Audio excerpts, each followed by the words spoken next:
The participants are eagerly waiting.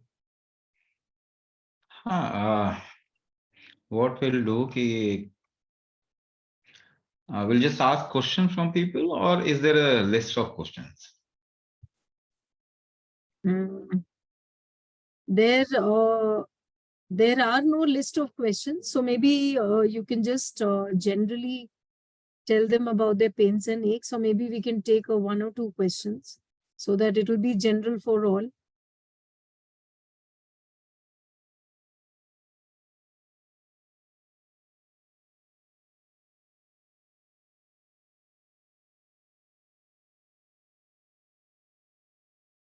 Swamiji, unmute कर लीजिए please. Saying neuromusculoskeletal problem. मैं आपको थोड़ा सा एक बेस देता हूं फिर. I'll give you a little base about how this problem happens, and we'll talk a little about pain and recovery. Recovery कैसे होगा, pain से कैसे आप निकल सकते हैं. So let's start. और इसी बीच में I'll introduce certain words. कुछ शब्द मैं आपको बताऊंगा जिसके बारे में आपने सुना है, बट उसका actual context in terms of your experience क्या है वो समझने की जरूरत है. Now let's define what is called as life and go ahead from there. जीवन क्या होता है? So there is life is a mechanism of trigger and response. यानी रिस्पॉन्स टू स्टिमुलस. ये पढ़ा होगा आपने. एक स्टिमुलस है और उसको कोई चीज रिस्पॉन्ड करती है. So fundamentally the first trigger mechanism और stimulus mechanism is called as nature. प्रकृति वो पहला और मूलभूत ट्रिगर मैकेनिज्म जो ट्रिगर देता, और according to that trigger a life gets formed. So somebody asked Adi Yogi Shiva, one of the 7 disciples of him, asked him, can we enhance the capacity of this brain? आदि योगी शिव थे. उनको उनके एक सप्त ऋषियों में से किसी एक ने पूछा कि क्या हम बुद्धि को बढ़ा सकते हैं. बुद्धि नहीं, उन्होंने एग्जैक्टली ब्रेन के बारे में ही पूछा, क्या इसको बढ़ा सकते हैं? क्या हम एक ह्यूमन बीइंग को कुछ सुपर ह्यूमन बना सकते हैं? आपने मूवी देखी होगी ना, एक्स मैन, म्यूटेंट्स. हम लोग सब म्यूटेंट्स हैं ना. We are all mutants, but of not of supernatural power. Rather we have become a weak mutant. जिनको हाथ पांव चलाने में भी तकलीफ हो रही है. हार्ट नहीं चल रहा, लिवर नहीं चल रहा, किडनी खराब हो रहा है, थायराइड खराब हो रहा है, तो हम म्यूटेंट बन गए. हमारे जेनेटिक डिविएशन हो गया. कि ये जेनेटिक डिविएशन कैसे हुआ और कैसे हम इससे निकल सकते हैं? तो बहुत बड़ी बात बता रहा हूं, मगर बड़े सिंपल शब्दों में, बहुत आसान शब्द. तो आदि योगी ने जवाब दिया कि if you keep the solar system the way it is, सौर मंडल को अगर ऐसे ही रखेंगे, then you can't even increase one neuron in your brain. आप न्यूरॉन बढ़ा नहीं सकते अपने ब्रेन में. अगर बढ़ा देंगे तो ये शरीर उसको झेल नहीं पाएगा. Similarly there is a capacity of heart. हृदय की कैपेसिटी होती है, लिवर की कैपेसिटी होती है. इन सब की कैपेसिटी को, इन सब की पोटेंशियल को आप इससे ज्यादा नहीं बढ़ा सकते in human beings. So this human, जो आज का ह्यूमन बीइंग है, इसको हम 84 कोटि ह्यूमन बीइंग कहते हैं। ब्रह्मांड के पैदा होने में 84वां ये ब्रह्मांड है और उसका ये ह्यूमन बीइंग है। 85वां आएगा तो ह्यूमन बीइंग बदल जाएंगे, उनकी कैपेसिटी बदल जाएगी, उनके हृदय गति बदल जाएगी, उनके ब्रेन में न्यूरॉन्स बदल जाएंगे। और भारत में ये 84 का चक्कर बड़ा इंपॉर्टेंट, और 84 कोटि परिक्रमा, ये बड़ा सुना, आपने सुना नहीं तो गूगल कर लो, सुनने में आ जाए। 84 का चक्कर, 84, क्या कहते हैं कि 84 साल जी लीजिए, 84, just live for 84 years. You don't have to do anything, you don't have to do any sadhana, any evolutionary process, just live for 84 years and becoming free from something, मुक्त होना आसान हो जाएगा। वेयर यू कैन सी, आप ये कहां देख सकते हैं? Just see human being who have crossed 84। एक ह्यूमन को जो 84 साल आगे, उसके आगे क्रॉस कर गए हैं, उनको जरा ध्यान से देखिए। उनका जीवन के साथ में अटैचमेंट बहुत कम हो जाता है। तो जिस जिस चीज के लिए वो पहले बहुत ज्यादा परेशान होते थे, वो एकदम से ड्रॉप हो जाएगा। सो एक बहुत सुंदर शब्द है जिसे हम मोक्ष, मुक्ति कहते हैं, और वो क्या है वो मैं आपको थोड़ा आइडिया दे रहा हूं। तो सबसे पहले ट्रिगर मैकेनिज्म, आपके शरीर को बनने में सबसे इंपॉर्टेंट चीज क्या थी? ये सोलर सिस्टम, सौर मंडल। ये जिस तरीके से है उस तरीके से आपको बनाया। तो आपकी हृदय चल रही है, सांस चल रही है ना, ये आपकी वजह से चल रही है? नहीं, ये आपकी वजह से नहीं चल रही, ये सौर मंडल की वजह से चल रही। यहां पे कुछ चीजें घूम रही हैं तो आपकी हृदय गति चालू है। एक मौका है आपको कि हृदय गति चालू है और आप जी सकते हैं, यू कैन एक्सपीरियंस लाइफ, एक मौका है।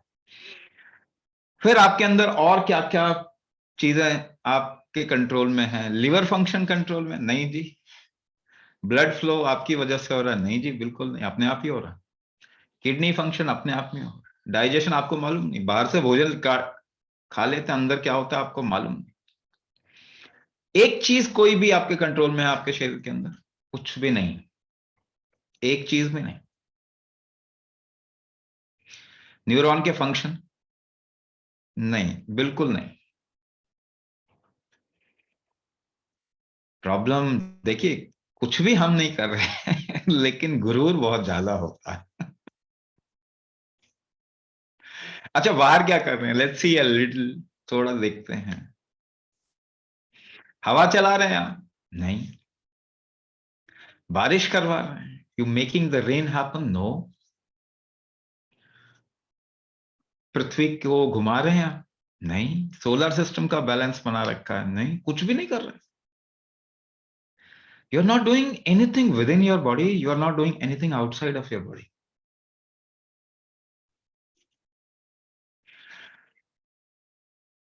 कोई भी काम करते हैं, there are, if there are 100 things required, your part is just one.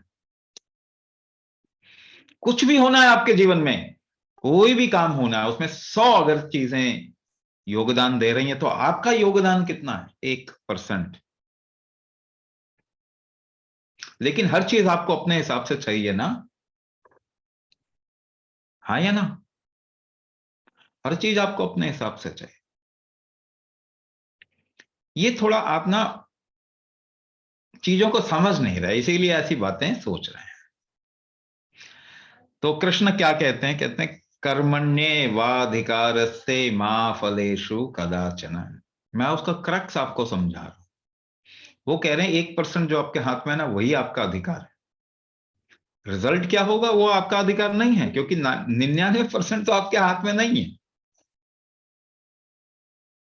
तो इसीलिए वो 1% तो करो ठीक से। When he is saying कर्मण्येवाधिकारस्ते मा फलेषु कदाचन, so he is saying just do the 1% correct, because result is not in your hand. So what is this 99%? That 99% is called as ईश्वरा और ईश्वर प्रणिधान, उनका नियम, प्रकृति का नियम, ईश्वर का नियम कहते हैं इसको। तो 99 जो चाहेंगे वही होगा ना। डेमोक्रेसी तो होनी चाहिए ना, हर जगह होनी चाहिए, केवल देश में थोड़ी वोट डालना है, हर जगह होनी चाहिए डेमोक्रेसी। सो 99 जो करेंगे वो होगा ना, और वही सही है, ठीक है ना, वही सही है। तो आपको क्या बनना है? आपको ईश्वर को रिप्रेजेंट करना है। तो आपको जीना कैसे है? दास बन के। आप सोचते हैं दास स्लेव होते हैं, नहीं, दास स्लेव नहीं होता। ये आपको गलत पढ़ा दिया, इसीलिए मैं बार बार इन फिरंगियों को गालियां देता हूं। उन्होंने आपका दिमाग भटका दिया। Das is not slave, das is representative. How to live your life? Becoming a representative of that 99%, including you. You become the representative of 99%. So there will be things which will happen, there will be things which will not happen. But both of them are good for you. Because whatever the whole system will decide, that will happen. And that is what you should accept. तो पूर्णतः समर्पण और पूर्ण acceptance, ये पहला नियम, ठीक है। तो 1% अच्छे से करें। क्या अच्छे से करें? कुंभक अच्छे से करें। ठीक है, क्या करें? कुंभक करें अच्छे से। अच्छा, अभी तो हम ठीक नहीं हुए, नहीं, आपको टाइम लगेगा, लेकिन वही 1% में भी तकलीफ लाने वाला काम ना करें। How to live your life? You move your body, you can move your body in such a manner where it is enjoyable to you. आप शरीर को कैसे हिला सकते हैं? ऐसे हिला सकते हैं कि आपको बड़ा आनंद आए। दूसरा कैसे हिला सकते हैं कि आपको तकलीफ आए। ये किसके ऊपर है? ये आपके ऊपर है। क्या कमाल की बात है। Can we all smile? एक स्माइल करें। स्माइल तो कर सकते हैं, चलो, परेशानियां एकदम से नहीं खत्म होती, मगर आप स्माइल फिर भी कर सकते हैं। और कितने रिएक्शन हुए, केमिकल रिएक्शन हुए आपके शरीर में एक स्माइल करने पे, मालूम है आपको? 1 लाख से भी ज्यादा।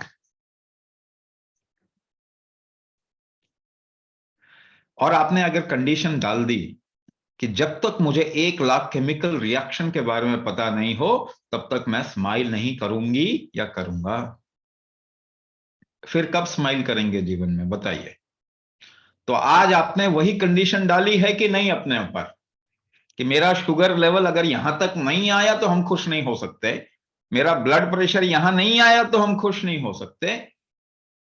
हाँ, ये ऑटो इम्यून डिसऑर्डर और ये फलाना TSH, T3, T4, oestrogen, progesterone, AMH और पता नहीं क्या क्या। क्वांटिटेटिव एनालिसिस में अगर जीवन को देखेंगे तो आप बहुत कुछ मिस कर जाएंगे। That is why allopathy is not able to treat any disease. Infection को छोड़ के किसी चीज को वो ट्रीट नहीं कर पाते, because quantitative analysis, you look for quality. तो मेरा अभी काम क्या है, आपको क्या बताना, कि look at life in terms of quality not quantity. अगर ये देखने लग जाएंगे ना, you have control over your life.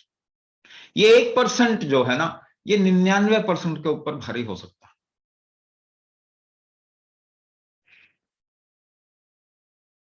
तब आप एक अपनी मृत्यु में भी मुस्कुरा सकते हैं,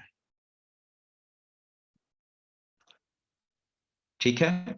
तो ऐसे हमारे देश में बड़े महापुरुष जिन्होंने मृत्यु को खुशी से गले लगाया, और ऐसा ही होना चाहिए। If you are fully satisfied with your life, death is something which will happen very beautifully.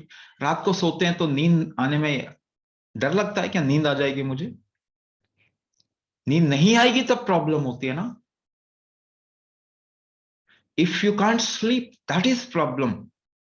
If you can sleep, that is very beautiful. That is what you want. तो वो भी तो मृत्यु है, छोटी मृत्यु, प्रैक्टिस है ना, थोड़ा प्रैक्टिस करते हैं, रोज प्रैक्टिस करते हैं डेथ के लिए। Ultimate death when it comes, you should be very happy, isn't it? नींद आ जाती है तो खुशी की बात है कि नहीं? तो डेथ आ जाए तो बड़ी खुशी की बात है, लेकिन तब कब, वो कब होगा? जब जीवन को ठीक से संभालें। तो ट्रिगर मैकेनिज्म से हम शुरू हुए थे। This is called health. If there is a trigger and your respond is appropriate, that is called as health. है ना? बाहर ठंड है, आपका शरीर गर्म हो जाए तो ये हेल्थ है, नहीं गर्म हो पाए तो प्रॉब्लम।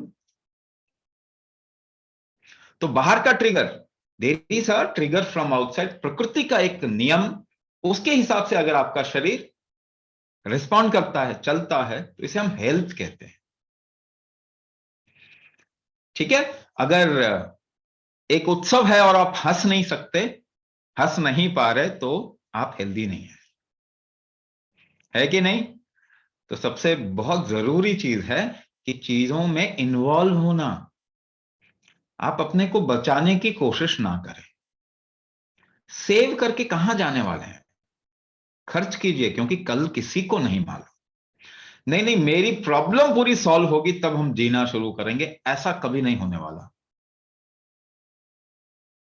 आप जीना शुरू कीजिए, प्रॉब्लम सॉल्व हो जाएगी। You look at your body, you increase the capacity of your body, you increase the capability of your body, you want a lot. जितनी चाहत होगी जीवन में, उतना जीवन आपको देगा। है ना? तो वो कॉन्सेप्ट आप छोड़ दीजिए कि हम इतने में ही संतुष्टि कर लेंगे। संतुष्टि नहीं। खूब चाहिए, खूब जीना, खूब इच्छा होनी चाहिए, खूब जागृति होनी चाहिए, खूब, जैसे हम कहते हैं आयुष, जीवंतता होनी चाहिए। आयुष मीन्स जीवंतता। कुंभक करते हैं तो एनर्जी बढ़ती है कि नहीं बढ़ती? जीवंतता बढ़ती है कि नहीं बढ़ती? तो हम आपकी जीवंतता बढ़ा रहे हैं, आयुष बढ़ा रहे हैं। आयुष बढ़ेगा, आयुष बढ़ेगा तो आयु भी बढ़ जाएगी। इसी को हम आयुर्वेद कहते हैं। आयुर्वेद का फंडामेंटली क्या काम है? जीवंतता बढ़ाना, चाहे वो कैसे भी बढ़ाए, चाहे वो कैसे भी बढ़ाए। अच्छा, आप जब केमिकल दवाइयां खाते हैं तो आपका शरीर क्या बोलता? अच्छा है या खराब है? अच्छा लग रहा है, खराब लग रहा है, एंटीबायोटिक खाना शुरू कर दो। है ना? Don't eat medicine for 6 months and then do a course of antibiotic. What will you see? Your body will suddenly crash down. ऐसा लगेगा जैसे कुछ अच्छा नहीं लग रहा। तो कोई भी चीज जो आपकी जीवंतता को प्रहार पर नुकसान करती है, वो अल्टीमेटली आपको नुकसान कर देते हैं। तो in your experience, the trigger that you are giving to your body is not conducive. वो आपको उठा नहीं रहा, आपको गिरा रहा है। इस टर्म्स में अगर देखें तो आप भोजन करते हैं तो आपको फ्रेश होना चाहिए या ढीले हो जाने चाहिए? तो अनदर एग्जांपल, एक दूसरा एग्जांपल दे रहा हूं। एक दिन क्या कीजिए कि दोपहर में खूब दबा के पिज्जा खाओ। हाँ, चीज, डबल चीज, चीज बस्ट, और पता नहीं ट्रिपल चीज, 5 चीज पिज्जा, दबा के पिज्जा खाओ ना। फीस्ट, फीस्ट करना, खूब पिज्जा खाना है, जो कि मुंह खोलो तो दिखना चाहिए, इतना भर जाना चाहिए पेट।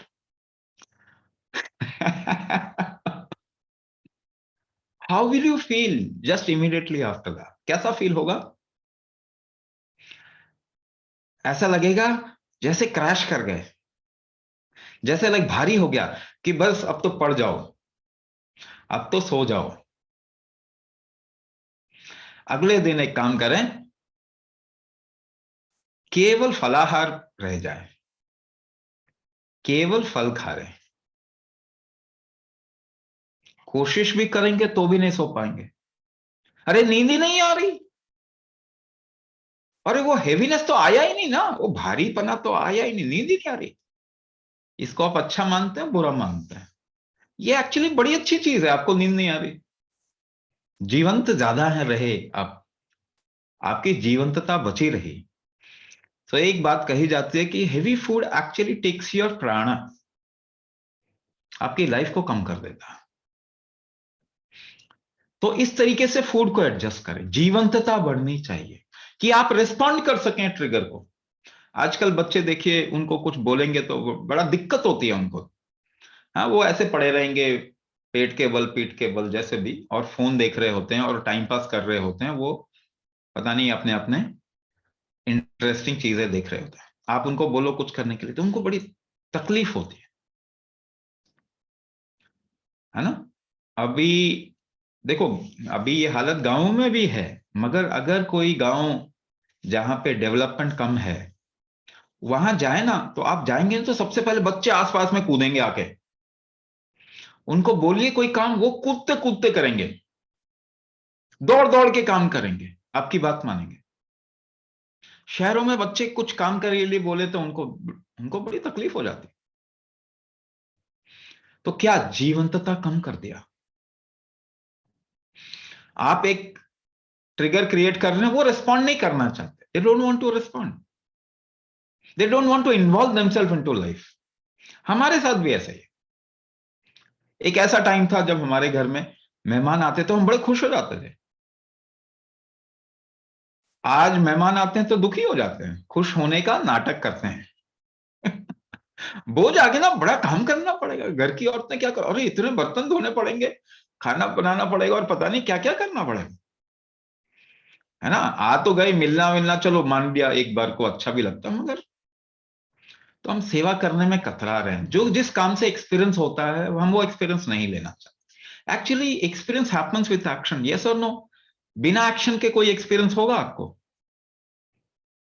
नहीं होगा, मगर एक्शन करना तकलीफ में आ गया। तो एक्सपीरियंस हमें जीवन का नहीं, एक्सपीरियंस नहीं मिलेगा तो क्या आप संतुष्ट होंगे जीवन में?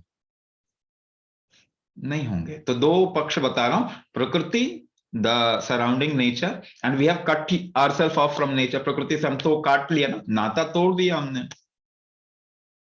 है ना। हम तो हर चीज को कंडीशन कर लेते हैं ना, एयर कंडीशन, टेम्परेचर कंडीशन, ये कंडीशन वो कंडीशन। तो आपने प्रकृति से रिश्ता अपना हटा लिया, तो ट्रिगर मैकेनिज्म में कहीं दरार पड़ गई। The nature has to give trigger and your body has to respond, but you have created a wall in between. Obviously, this mechanism at present is not that functional. उस तरीके का भी functioning नहीं हो रही। तो क्या करें, कभी कभी इसको तोड़ें। You break this entanglement. जब कहते हैं आप प्रकृति से जुड़ाव को तोड़ देते हैं और अपनी बनाई हुई सराउंडिंग में रहते हैं ना, तो इसे आपका क्वांटम एंटेंगलमेंट हो जाता है। आप उसी तरीके से ढलने लग जाते हैं और नीचे जाने लगे, आपके हेल्थ फैक्टर्स जो है नीचे जाते हैं। तो इसको तोड़ना कैसे? निकलना, चार दीवारी से निकलो, go closer to nature, go closer to water bodies. कहीं ताल तालाब सरोवर है, उससे के नजदीक जाना है, हवा को शरीर पे लगने दें। Expose yourself to nature, प्रकृति के प्रति आपके शरीर को एक्सपोज करें। धूप में बैठें, हवा लगने दें शरीर पे, पांव को जमीन पे लगने दें। आपका पांव जितना भी मिट्टी में लगेगा, आपकी प्राण शक्ति मजबूत होती है। पृथ्वी तत्व कहते हैं इसको, प्राण शक्ति, पृथ्वी तत्व मजबूत होता है। यानी आपकी हड्डियां जो कमजोर हो रही है ना, वो मजबूत कैसे होंगी? अगर आपके पांव जो है वो मिट्टी से लगे, जमीन से लगे। तो जितना आपके पांव जमीन से लगेंगे ना, उतना प्राण तत्व आपका मजबूत होगा। एक और सिंपल टर्म्स में बोलूं तो क्या, एक्सेल करके होल्ड करना आसान हो जाएगा, है ना। एक्सेल करके होल्ड करना बहुत मुश्किल है आजकल लोगों के लिए, बहुत मुश्किल है। डिविएट होगा, या तो बहुत ही ज्यादा एक्सेल करके होल्ड हुआ तो इसका मतलब वो पृथ्वी से आप जा रहे हैं। अगर आपका एक्सेल एंड होल्ड बहुत ज्यादा हो गया, यानी अब आप पृथ्वी पर रहना नहीं चाहते, ऊपर जा रहे हैं। या कम हो गया तो पृथ्वी पे रह तो रहे हैं, मगर वो ताकत नहीं है जीने की। दोनों तरीके से बता रहा हूं। तो प्राण तत्व बहुत जरूरी है कि आपको वापस अपने शरीर में लेके आना। तो कमर के नीचे की जितनी प्रॉब्लम है ना, मिट्टी पे पांव लगाएं, जरूरी है ना। कोई बात नहीं, आप शहरों में रहते हैं, ऊपर जगह रहते हैं, you can get down your floor, go to some garden park which is nearby, जैसे वॉक नेकेड लेग, बिना चप्पल पहने, है ना। हमें तो अपनी माँ से तकलीफ हो गई ना, बीच में चप्पल ले आए, बताइए। पृथ्वी हमारी माँ है ना, मगर उसको छूना नहीं चाहते। तो ट्रिगर मैकेनिज्म एक हमने डिसरप्ट कर दिया, इसको थोड़ा कहीं तो कहीं बनाइए, है ना। प्रकृति से नजदीकी आपको चाहिए ही चाहिए। आप प्रकृति की देन है, you are a produce of nature. Now second part is your body is made in such a manner where there is a trigger and there is a response. So when you eat food, what happens? The body has to release hormones, different hormones, enzymes. जब आप भोजन करें तो enzymes निकलने चाहिए ना, hormone निकलने चाहिए, इंसुलिन निकलना चाहिए कि नहीं निकलना चाहिए। वो ट्रिगर कैसे दे रहे हैं? जब शरीर के अंदर कुछ डाल रहे हैं। तो शरीर के अंदर क्या डाल रहे हैं, ये बड़ा इंपॉर्टेंट फैक्टर है। अगर आप वो चीज डालें शरीर के अंदर which your body is not design for, the whole trigger mechanism will get disrupted. ठीक है ना। बिजनेस में एक चीज कही जाती है, कहते हैं डिसरप्शन। कोई टेक्नोलॉजी आती है, वो बाकी टेक्नोलॉजी को डिसरप्ट कर देती है, खत्म कर देती है। हम यही काम अपने शरीर के साथ में कर रहे हैं। टेक्नोलॉजी में तो चीज बहुत अच्छी बात है, मगर आपके शरीर के साथ में ये चीज बहुत गलत बात है। तो अगर आप बाहर का डेवलपमेंट और मेडिकल साइंस का डेवलपमेंट देखें तो ये एक जैसा ही है। ये कोई बेवकूफ ही करेगा इस तरीके से। मेडिकल साइंस का डेवलपमेंट बिल्कुल अलग तरीके से होना चाहिए, मगर वो मैथमेटिक्स, लीनियर मैथमेटिक्स के साथ में और टेक्नोलॉजी के साथ में बिल्कुल वैसा ही डेवलप हो रहा है। तो वो सोचते हैं जैसे हम बाहर काम करते हैं वैसे शरीर के साथ भी काम करें, इस तरीके से बिगाड़ दिया। तो जब भी आप केमिकल डालते हैं शरीर में, आपका ट्रिगर मैकेनिज्म या हार्मोन रिलीज वो डिसरप्ट हो जाता है। कितने लोगों को डायबिटीज हो रही है, बढ़ रही है डायबिटीज? इंसुलिन सिक्रेशन हो गया, एक सिंपल तरीके से समझे तो। थायराइड कितने लोगों को बढ़ रहा है?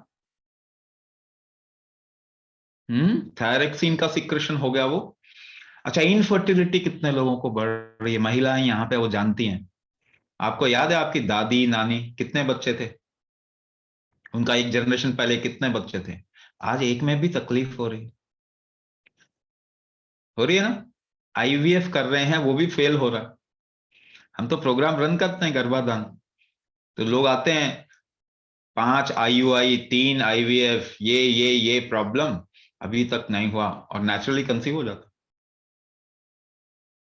अगर क्योंकि कंसेप्शन तो आपके शरीर का स्ट्रेंथ है ना, आपने इसको बिगाड़ रहे हो ना, आप इसको बिगाड़ रहे हो। तो ट्रिगर मैकेनिज्म आप बिगाड़ देंगे तो कैसे आपका एएमएच काउंट कैसे ठीक रहेगा?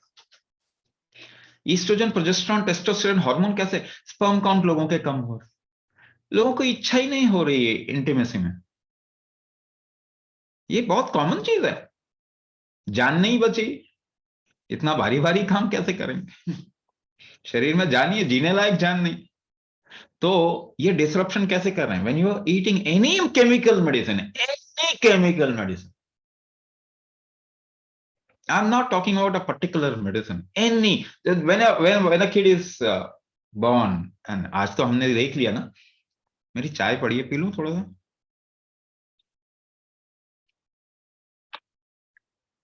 तो आज हमने देख लिया ना कि जब बच्चा पैदा होता है, और हमने क्या कर रखा है कि बच्चा पैदा हॉस्पिटल में होना चाहिए और आदमी मरेगा कहाँ? हॉस्पिटल में मरेगा। पहले हम कहते थे कि वो पंडित जी जो है वो जीने पे भी उनका भला होता है, मरने पे भी भला होता है। आजकल वो रोल किसने ले लिया? और वो भी बहुत खतरनाक। देखो पंडित जी बेचारे तो वैसे ही थोड़ा बहुत मिल जाता था उनको, उनका जीवन यापन हो जाता। यहाँ तो डॉक्टर उस पर कमाई करते हैं खूब दबा के। हॉस्पिटल उसी की, हॉस्पिटल कोई हेल्थ सेंटर नहीं है, इट्स अ बिजनेस सेंटर। तो जिस देश में एक इंसान हॉस्पिटल में मर रहा है, उस देश में बच्चे जो पैदा हो रहे हैं वो हेल्दी नहीं हो सकते। अगर आपको जन्म को संभालना है तो आप मृत्यु को संभालो। That is why in India we had a culture where death was conducted in a particular manner. हमने वो स्थान बना रखे थे जो बहुत पावरफुल हैं, वहां जाके लोग अपना डेथ का इंतजार करते थे। कम से कम सुना होगा आपने, काशी वो एक जगह है जहां लोग जाके अपने डेथ का इंतजार करते थे, मरते थे वहां जाके। कोई भी घर पे अपने परिवार के बीच में नहीं मरता। It is not good to die between your family members. That is why there was phase in life. जब आपके बच्चे के बच्चे हो जाएं, आपका टाइम हो गया, you go out of the house. घर से निकलें, वानप्रस्थ। आप घर से निकलें, आश्रम में जाएं, मंदिर में जाएं, कहीं और जाएं, और जीवन के बारे में सोचें कि ये क्या है। और अगर आप ज्ञानी बन गए, तब आप समाज में वापस आए। एक विवाह होता था, लोग बाहर, मियां बीवी जो चले जाते थे, उसके बाद में वापस आते थे और दोबारा से विवाह होता था, और वो विवाह कॉन्शियस विवाह होता था। और उस समय अगर उनको ज्ञान प्राप्त होता है या मुक्त हो जाते हैं, तो वो समाज के लिए फिर कुछ करते थे। ऐसा नियम था। मगर हमने तो सारा हिसाब ही वेंटिलेटर पे मरेंगे। कोई मरना ही नहीं चाह रहा। नहीं, किसी तरीके से धड़कने चला के रखो, तो वेंटिलेटर पे चलाते हैं और लाखों रुपया चार्ज करते हैं। वो बंदा तो गया, बंदा तो पहले ही गया। आजकल हम जीवन से बहुत पहले निकल चुके, चलते फिरते ज़ॉम्बी बन चुके हैं हम। इतनी बीमारियां हैं, किसी तरीके से अब टच करें ना तो आपको फील नहीं होता, आपको जीवन का रस फील ही नहीं होता। एक स्माइल करने में भी तकलीफ होती है। कोई रीजन नहीं दिखता कि हम स्माइल कर सकें या खुश रहें। तो कभी भी समाज में डेथ जो है वो इस तरीके से नहीं होना चाहिए। और 1000 साल पहले तो, अब देखिए इसको हम कितना समझते थे, केवल शिवालय होते थे भारत के अंदर, यानी the god of death. You would only go to the god of death for anything. Trigger mechanism खराब कर दिया। कोई केमिकल, बच्चा पैदा होता है, कितने कितने इम्यूनाइजेशन करते हो, कितने वैक्सीन लगते हैं उसको, पूरा चार्ट मिलता है कि नहीं। इस समय इतना, इस समय इतना, इस समय ये, इस समय ये, इस समय ये, यानी आप केमिकल डाल के शरीर के पूरे फंक्शन को खराब कर रहे हैं, अच्छाई के नाम पे कर रहे हैं। किसका कॉन्सेप्ट है? Western concept. नहीं नहीं नहीं, वेस्टर्न कॉन्सेप्ट जो है अब बन गया। वैक्सीनेशन भारत की देन है दुनिया को। जिसे हम कहते हैं ना, एडवर्ड जेनर वो फादर ऑफ वैक्सीनेशन, नहीं नहीं, उसने तो इंडिया से सीखा है। जो वो वैक्सीन स्मॉल पॉक्स का जिस समय कहता था, लगाता था, हमारे देश में तो उस समय स्मॉल पॉक्स की माता होती थी, शीतला माता। ठीक है, हमारे देश में 8000 साल पहले रिकॉर्डेड हिस्ट्री है। अगर आप जीनोम ट्रेसिंग करेंगे, आजकल तो टेक्नोलॉजी बहुत अच्छी है। हमें अगर आजाद छोड़ते तो ये टेक्नोलॉजी तो आज से 500 साल पहले बिल्डअप कर देते हैं। टेक्नोलॉजी का खूब इस्तेमाल करें, इससे आपको बहुत कुछ पता चलेगा। अब वो छुप नहीं पा रहे टेक्नोलॉजी का इस्तेमाल, क्योंकि हम करने लग गए। हम इससे पहले टेक्नोलॉजी ये बना लेते अगर हमको गुलाम नहीं बनाया होता। तो वैक्सीन जो है वो एक अलग तरीके से कंडक्ट किया जाता है, मगर उसको आप एक केमिकल के साथ में मिला के अगर आप देने लग जाएं, एक नेचुरल प्रोसेस है वैक्सीनेशन, जिसको कि आज केमिकल प्रोसेस बना दिया। तो उस बच्चे का तो आप ट्रिगर मैकेनिज्म खराब कर रहे हैं ना, वहीं से खराब करना शुरू कर दिया। Obviously the kid will get into some kind of a chronic disease, आएगा ही आगे चल के, उसको होना ही है क्रॉनिक डिजीज। इम्यूनिटी इसकी खराब होनी ही है। इम्यूनिटी बढ़ाने के लिए आपने वैक्सीन दिया, मगर उसकी इम्यूनिटी खराब होनी ही है आगे चल के। तो साइंस हमसे चुरा के ले गए और साइंस का पूरा बतंगड़ बना दिया इन्होंने, है ना। रिलीजन के नाम पे, पहले तो गॉड के नाम पे इन्होंने करोड़ों लोगों को मार दिया, पूरी दुनिया को गुलाम बना दिया कि भाई, और अब साइंस के नाम पे मार रहे हैं। तो ये प्रजाति ही बहुत, जेनेटिकली ये प्रजाति खराब है। ये फिरंगी प्रजाति ही खराब है। वो उनका बेस ही खराब है, उनका जेनेटिक्स ही खराब है। वो किसी के ऊपर भी उनको कोई फर्क नहीं पड़ता। वो केवल रूल करना चाहते। तो कॉन्क्वेस्ट इज देयर वे। आप हिस्ट्री पढ़ लीजिए, कितनी भी हिस्ट्री पढ़ लीजिए, आपको यही दिखाई देगा, कॉन्क्वेस्ट, एक ही चीज दिखाई देगी, कॉन्क्वेस्ट कॉन्क्वेस्ट कॉन्क्वेस्ट। और हमको वो फिर वो ही नाम से बुलाते हैं, हाँ, हमको उसी नाम से बुला। मुसोलिनी जी को पोप ने, उस समय के पोप ने सपोर्ट किया था, तो वर्ड पैदा हुआ फासिज्म। अब हमारे कोई फासिस्ट फासिस्ट बोल, हमारे देश में तो रिलीजन ही नहीं है, धर्म है, साइंस है, प्योर साइंस। तो इसे धर्म कहते हैं। किसे धर्म कहते हैं? If the respond to a trigger is proper, that is called as dharma. ध्यान से सुनिए, आपको मैं इसका रियल डेफिनेशन बता रहा हूं, प्रैक्टिकल डेफिनेशन बता रहा हूं। तो हमारे देश में कोई भी गुरु आए तो वो धर्म स्थापित करने के लिए आए। कृष्ण क्या कहते हैं? धर्म स्थापना के लिए। यानी कि एक अगर ट्रिगर है समाज में तो उसका रिस्पॉन्स कैसा, अप्रोप्रिएट होना चाहिए, नहीं तो बिगड़ जाएगा, नहीं तो प्रॉब्लम हो जाएगी। आपके शरीर में आपका रिस्पॉन्ड टू अ ट्रिगर अगर गड़बड़ हो जाएगी, that is called as disease. अगर आप भोजन करते हैं, इंसुलिन नहीं निकल पाया तो डायबिटीज, T3 T4 नहीं बन पाया तो थायराइड, AMH काउंट नहीं सही हो पाया तो इनफर्टिलिटी।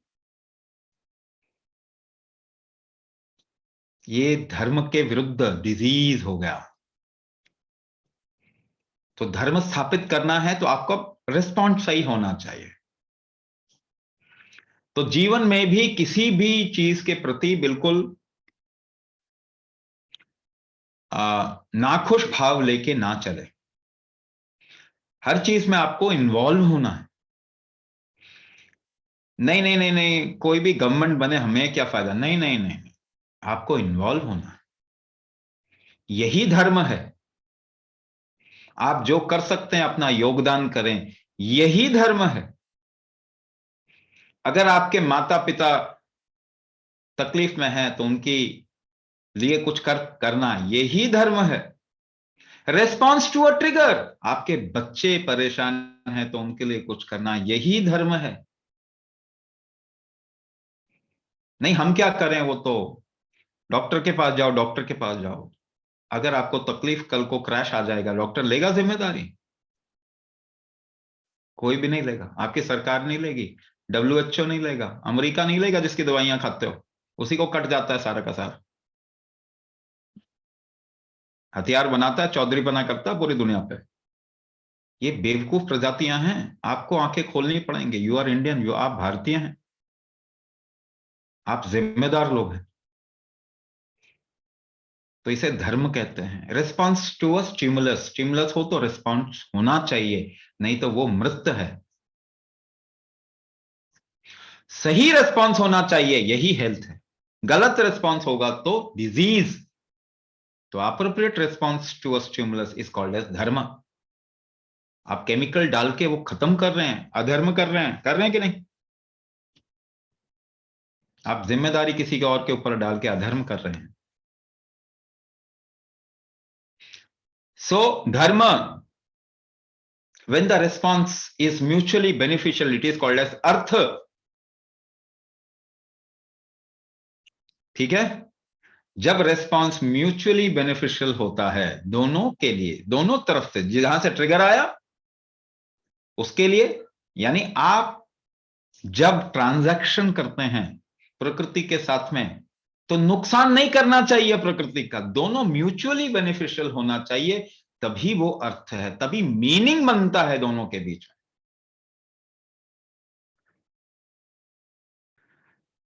तो आज हमने एनवायरनमेंट खराब कर दिया, अर्थ बिगाड़ दिया। अर्थ को हम ट्रांजैक्शन से भी समझते हैं, या फिर अर्थ को हम धन से भी समझते हैं, वैभव से भी अर्थ को समझते हैं। ट्रांजैक्शन कब होगा? जब दोनों के लिए म्यूचुअली बेनिफिशियल है। बिजनेस ट्रांजैक्शन कब होंगे? जब दोनों को फायदा होगा। एक को फायदा होने वाली सोच, कोको कोला बेच दो, दुनिया को खराब कर दो, हमें तो पैसा मिल रहा है जी, या ये दवाई बना दो, किसी तरीके से बेच दो, दुनिया को बर्बाद कर दो, हमें तो पैसा मिल रहा है जी, है ना। ये अर्थ नहीं है, ये कभी ना कभी तो क्रैश हो जाए। तो अगर आप एक बिजनेस को जबरदस्ती मार्केटिंग में खूब पैसा डाल के डिविएट करके आप उसको बचा के रखते हो या बनाते हो, तो वो कभी ना कभी क्रैश हो जाएगा। तो पूरी की पूरी वेस्टर्न अर्थव्यवस्था क्रैश के समय में आ गई है, क्योंकि ये जबरदस्ती बनाई हुई अर्थव्यवस्था है। ये हर 8 साल 10 साल में क्रैश होता है इसका। इसका मतलब, और दूसरी बात बताऊं, अर्थ कब स्टैब्लिश होता है? व्हेन अर्थ गेट स्टैब्लिश, जब दोनों में फर्क होता है। जब दोनों ही एक तरीके के होते हैं तो अर्थ नहीं बनता। A male and female have some arth, some relationship. A community with a different culture, a community with a different culture can have a relationship. इसीलिए हर 50 किलोमीटर में हमारे देश में भाषा तक बदल जाती है, फूड बदल जाता है, कल्चर बदल जाता है। जितनी भाषाएं केवल एक भारत भूखंड में बोली जाती हैं, उतनी दुनिया भर में नहीं बोली जाती।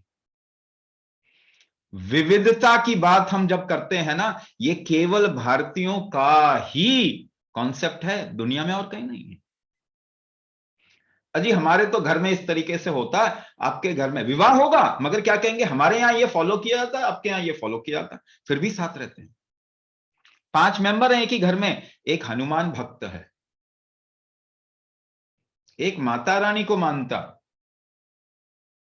एक केवल तुलसी तुलसी पूजन करते, एक बिल्कुल चार्वाक है, नहीं जी हम तो कुछ नहीं मानते, मगर फिर भी साथ में रहते हैं।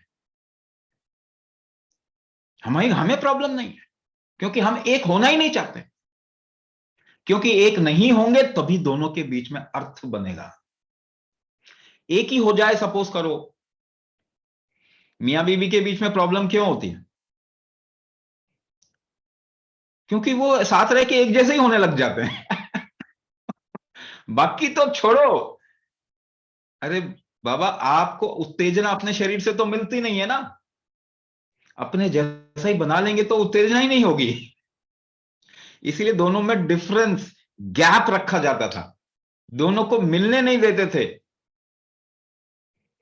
केवल कुछ समय पर प्रजनन चाहिए, कुछ समय पे उनको मिलने नहीं। मियां बीवी को एक परिवार के अंदर अलग रखा जाता था, नाम भी नहीं बोलते थे एक दूसरे का।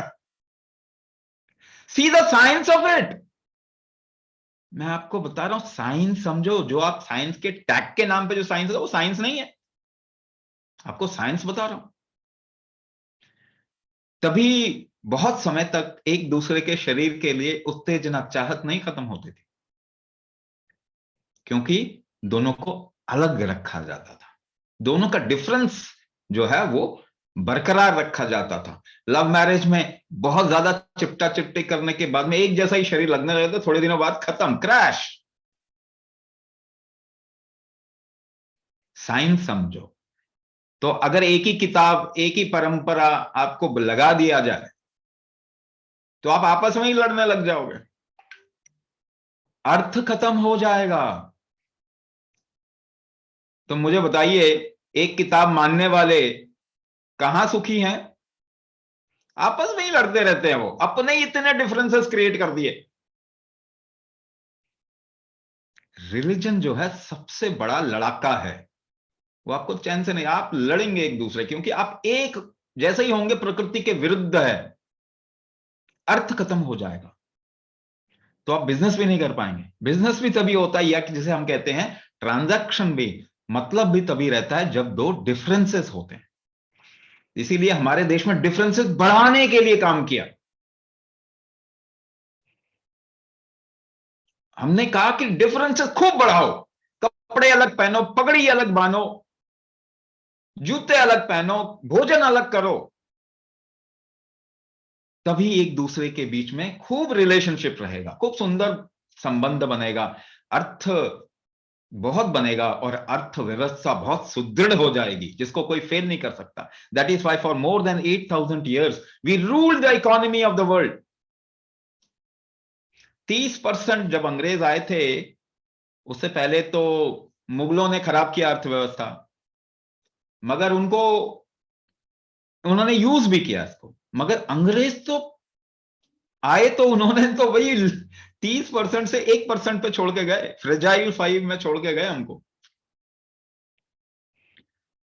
आपको क्या सोचते हैं उनका जो डेवलपमेंट है, जो वैभव है, वो कहां से? लूट के है, लुटेरे हैं वो।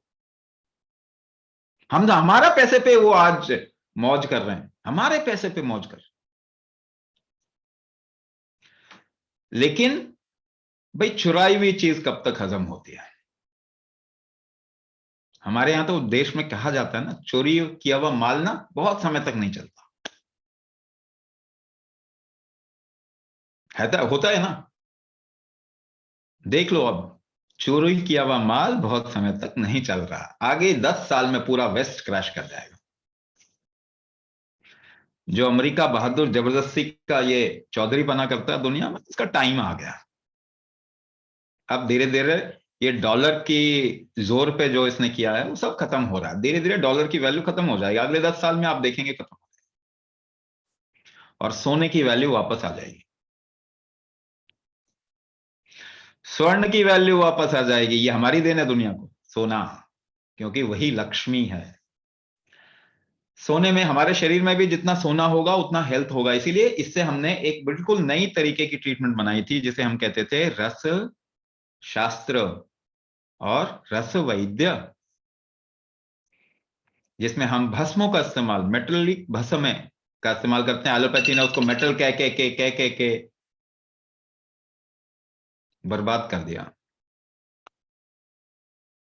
इनको कुछ मालूम ही नहीं, जो नहीं मालूम उसको दबाने की कोशिश करते हैं। ये सब ना सोचें कभी भी। आज तक मेटेलिक पॉइजनिंग भस्मों से नहीं हुआ, एलोपैथिक दवाई से हुआ है। पानी से मेटेलिक पॉइजनिंग हो रहा, कॉस्मेटिक में मरकरी खूब पाया जाता है, भस्मों से, मरकरी के भस्म से आज तक एक नहीं 15,000 साल की हिस्ट्री में आज तक किसी को कोई प्रॉब्लम नहीं हुई। हम तो जहरों से भी, जहर से, सबसे खतरनाक जहर से हम दवाइयां बनाते थे। आज भी पालनी एक जगह है तमिलनाडु में, near Coimbatore, approximately 100 kilometre from Coimbatore. There is a Palani Murugan temple, Kartikeya का मंदिर है। वो नव पाषाण से बना है। एक सिद्ध थे भोगरनाथ, उन्होंने नव पाषाण से बना, उनका अभिषेक करके वो जो चरणामृत अगर आप पी लें तो कई लोगों की क्रॉनिक डिजीज चली जाती। तो हमें इस साइंस को रिवाइव करने की जरूरत है, मगर आप अर्थ को समझे। जब डिफरेंसेस होंगे तो अर्थ होगा। डिफरेंसेस को बनाना धर्म है,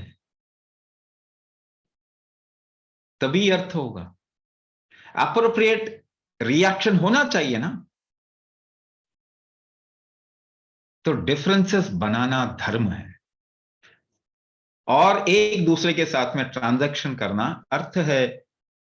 खूब बिजनेस कीजिए, किसको क्या जरूरत है पता कीजिए और जरूरत को फुलफिल कीजिए, यही अर्थशास्त्र है ना। तो इसको कभी भी नीचे नहीं देखना, क्योंकि अर्थ जितना बढ़ेगा, ट्रांजैक्शन जितना बढ़ेगा, लक्ष्मी उतना पैदा होती है, लक्ष्मी का उद्गम होता है। और हम सबकी जिम्मेदारी है कि खूब ट्रांजैक्शन करें समाज में। इसीलिए हम कहीं भी जाते हैं तो कुछ देते हैं, फिर वो हमको देते हैं। देखिए हमारे कल्चर में है, आप पैसे को ऐसे ही जमा नहीं रखते, उसमें से कुछ हिस्सा दान कर देते हैं, चलाते हैं, ट्रांजैक्शन करते हैं, और अर्थ लक्ष्मी का उद्गम होता है। ठीक है, ऐसे ही हमारे शरीर के साथ में, आप शरीर का जितना इस्तेमाल करेंगे उतना इसमें हेल्थ का उद्गम होगा। चुपचाप से बैठा के नहीं रखना इसको, बचा के नहीं रखना, क्योंकि बचा के रखोगे ये कल जल्दी खत्म हो जाएगा। इसको खूब इस्तेमाल करोगे, हो सकता है ये कुछ और चल जाए। तो शरीर को बचा के नहीं रखना, यूज इट, और जीवन में पर्पस को लूज नहीं करना। जीना ना छोड़ें, चाहे बिस्तर पे ही पड़े रहो। ठीक है, तो पर्पस लूज नहीं करना, अर्थ, अर्थ में सहयोग करना सबकी जिम्मेदारी, सबका धर्म है। जब दोनों तरफ से ट्रांजैक्शन होता है और ये ट्रांजैक्शन फुलफिलिंग होता है, संतुष्टिपूर्ण होता है, तो इसे काम कहते हैं। काम का मतलब हमने बहुत छोटा कर दिया, क्योंकि फिरंगियों ने हमारे संस्कृत को अंग्रेजी में ट्रांसलेट कर दिया, और अंग्रेजी से हम अपनी लैंग्वेज या हिंदी में ट्रांसलेट करते हैं। अंग्रेजी में शब्द ही नहीं है जो कि संस्कृत को ट्रांसलेट कर सके। अंग्रेजी इतनी गहरी भाषा नहीं, जीवन के नियम आप अंग्रेजी में नहीं समझ सकते। तो संस्कृत का ट्रांसलेशन अगर आप करेंगे तो उसका मीनिंग खराब कर देंगे। I have seen every translation having fault, और कई तो संस्कृत को ही बिगाड़ दिया। रामचरितमानस जैसी चीज में 3000 से भी ज्यादा गलतियां, because people who wrote had certain agenda. हर चीज को गलत कर दिया, कितनी सारी गलतियां, और उसी को उठा के कहते देखो ये तो गलत लिखा, ये तो गलत लिखा। एक उसमें से शब्द है ढोल गवार शूद्र पशु नारी, ऐसा, जबकि ये शब्द नहीं है। This is not what was written in Ramcharitmanas. It was ढोल गवार क्षुब्ध, क्षुब्ध पशु, क्षुब्ध पशु एंड रारी। रारी का मतलब होता है जो बहुत कलेश करते हैं लोग, कोई भी हो सकता है वो, और उसको एजेंडा बना के नीचे दिखाने की कोशिश की कि देखो, है ना। तो ये आपको समझना पड़ेगा। सामने वाला तो एजेंडा बना के आपको डुबोएगा, क्योंकि वो उसी पे जीता है। आपको समझना पड़ेगा काम का मतलब क्या होता है। When the transaction happens and it is fulfilling for both the parties, then it is kama. और काम से संतुष्टि मिलती है। You do a transaction, business transaction, दोनों को प्रॉफिट होता है, तो वो संतुष्टि वाला ट्रांजैक्शन है। आप किसी को भोजन चाहिए, आप भोजन कराते हैं, उसको संतुष्टि मिलती है, आपको देने में संतुष्टि मिलती है, ये काम पूरा हुआ। ये आपको उससे संतुष्टि मिलती है। आप अपने बच्चे को कुछ खिलाते हैं, संतुष्टि मिलती है। किसी को कुछ जरूरत है, आप देते हैं, उसकी जरूरत भी पूरी होती है, और आपका एक पक्ष शांत होता है, दोनों का काम हुआ, तो काम पूरा हो। काम से संतुष्टि मिलती है। काम को केवल हमने फिजिकल इंटीमेसी के रूप में ही हमारे दिमाग में आता है। It is not just physical intimacy. Physical intimacy is a very very small part of काम। इसीलिए काम की पूर्ति कहां होती है? संबंधों में होता है। संबंधों में काम की पूर्ति होती है। आपकी माता के साथ में जो संबंध है वो एक अलग संबंध है, आपकी चाची के साथ में अलग संबंध है, आपकी ताई के साथ में अलग संबंध है, आपकी मौसी के साथ में अलग संबंध है, आपकी मामी के साथ में अलग संबंध है। और ये संबंधों का रिलेशनशिप जब म्यूचुअली बेनिफिशियल होता है, तब आपको संतुष्टि मिलती है। इसी तरीके से बाकी और संबंध, इसलिए हमारे देश में हर एक संबंध को नाम दिया गया,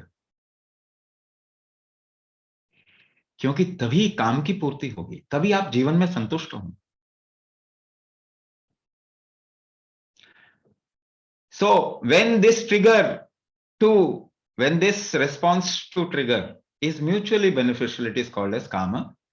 And when you don't need to respond to any trigger in this universe, you get to that state of contentment. संतुष्टि की उस स्थिति में आ जाए जहां कोई भी ट्रिगर आपको उत्तेजित ना करे, तो ऐसी स्थिति को मोक्ष कहते हैं।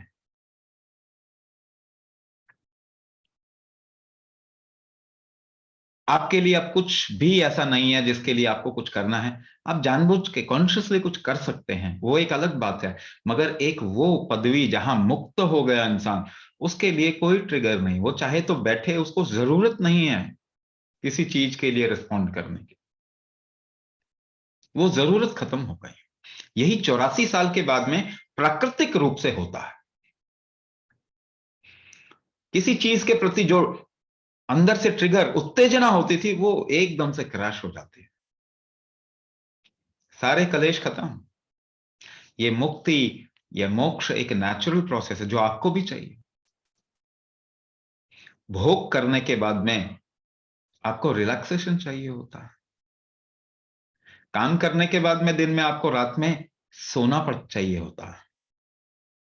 इसीलिए जीवन के बाद में मुक्ति ऐसी ही जरूरत है जैसे कि दिन में काम करने के बाद में रात को नींद आना, सोना, विश्राम करना। काम के बाद में विश्राम जिस तरीके से जरूरत होती है, इनहेलेशन के बाद में एक्सहेलेशन की जिस तरीके से जरूरत होती है, क्या आप बिना एक्सहेलेशन के इनहेल कर पाएंगे?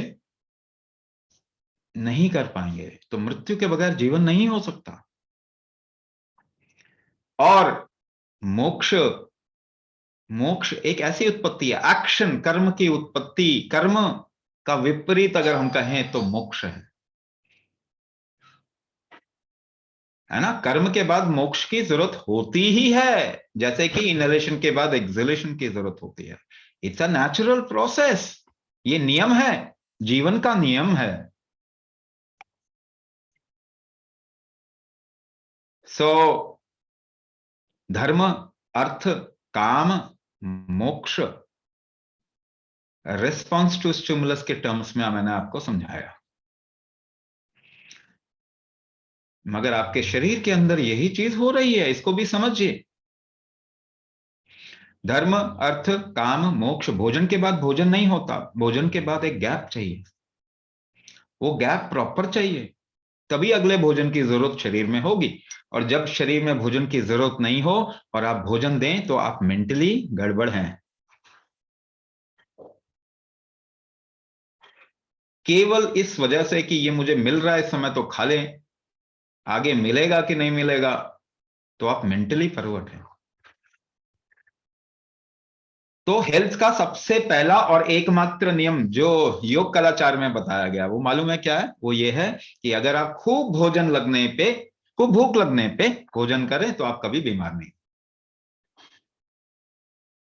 अब इसको थोड़ा फैला देता हूं मैं। जब आपका ट्रिगर खूब स्ट्रांग हो तभी आप उसको पोषित करें, रेस्पॉन्ड करें, तो आप कभी बीमार नहीं हो सकते। आज हम बिना जरूरत के सारे काम कर रहे हैं, क्योंकि जरूरत हमेशा अलग अलग जगह से आती है। प्रकृति से जरूरत ट्रिगर आता है, लोगों से ट्रिगर आता है, तो हम लोगों के साथ में कांटेक्ट कम कर रहे हैं, तो हमारा ट्रिगर मैकेनिज्म डिविएट हो रहा है। अगर आपके शरीर में ट्रिगर मैकेनिज्म डिविएट होगा तो आपके जेनेटिक्स पे यह असर डालेगा, आपका जेनेटिक डिविएट हो जाएगा। और फिर जब बोला जाएगा कि ये तो जेनेटिक है जी, मगर जेनेटिक तो हमने बनाया।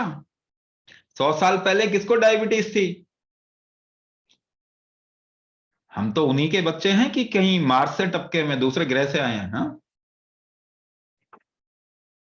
तो पहले तो नहीं था ऐसा, आज क्यों है? क्योंकि ये जेनेटिक डिविएशन हमने बनाया, हमने किया। और ये रिस्पॉन्ड टू ट्रिगर का मैकेनिज्म, धर्म खराब हो जाएगा तो जेनेटिक्स खराब हो जाएगा, सब खराब हो जाएगा।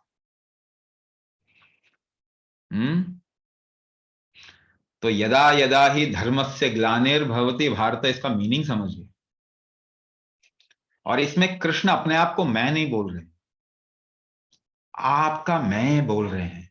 हर एक का जो मैं है उसको उठना पड़ेगा और उसको सही करना पड़ेगा।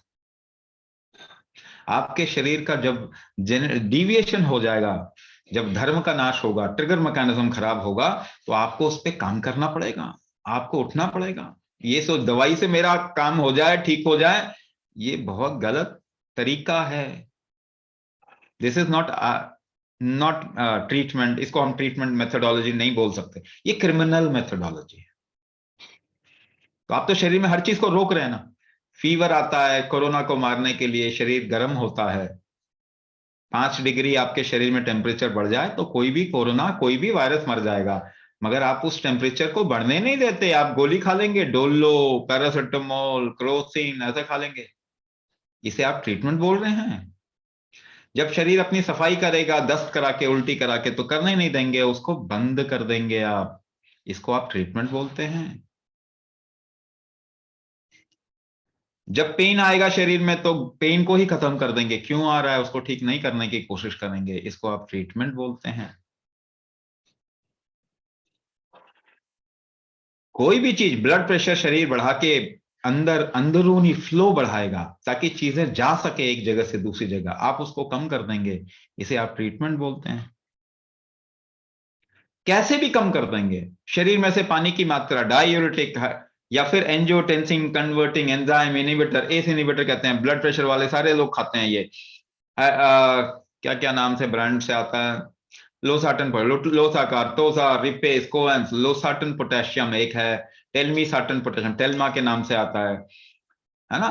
डायूरेटिक हाइड्रोक्लोरोथायोजाइड आपके मेडिसिन में डाला जाता है जिससे कि किडनी पे जोर पड़े, ज्यादा पानी निकल जाए शरीर से, ब्लड का वॉल्यूम कम हो जाए, ब्लड प्रेशर कम दिखेगा।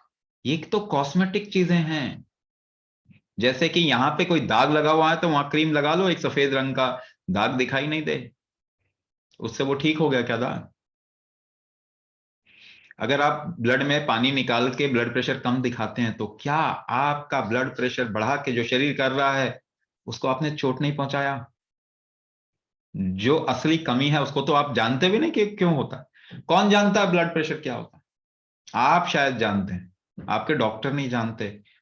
उससे भी बड़ी बात, वो साइंटिस्ट नहीं जानते जो कटिंग एज रिसर्च कर रहे हैं ब्लड प्रेशर पे।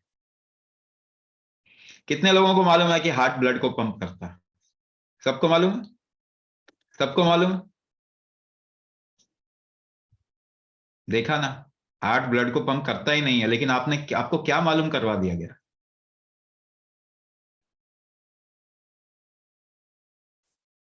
कितने ज्ञानी हो गए, हार्ट ब्लड को पंप करता ही नहीं है, मगर आप सभी यही जानते हैं। कितनी झूठी चीजें जानते हैं आप, और उस पर भी दम्भ होता है, देखो हम जानते हैं। अरे आप कुछ भी नहीं जानते, आप गलत जानते हैं। हार्ट ब्लड को पंप नहीं करता है, हार्ट का काम है खून को खींचना, पंप करना नहीं है उसका काम। वो केवल एक ट्विस्ट देता है, घुमाव देता है आपके ब्लड को, क्योंकि पंप करके 1 लाख किलोमीटर की नाड़ियों में ब्लड को फैलाना किसी के बस का काम नहीं है। तो हार्ट ब्लड को पंप ही नहीं करता, आप ट्रीटमेंट कर लीजिए। आपके ट्रीटमेंट की वजह से हार्ट की कैपेसिटी खत्म हो रही है, heart disease has become number 1 cause of death because of the treatment. मैं बार बार कह रहा हूं, साइंस का टैग जो फिरंगियों ने ले रखा है उनको साइंस का एबीसी भी पता नहीं चल सकता कभी।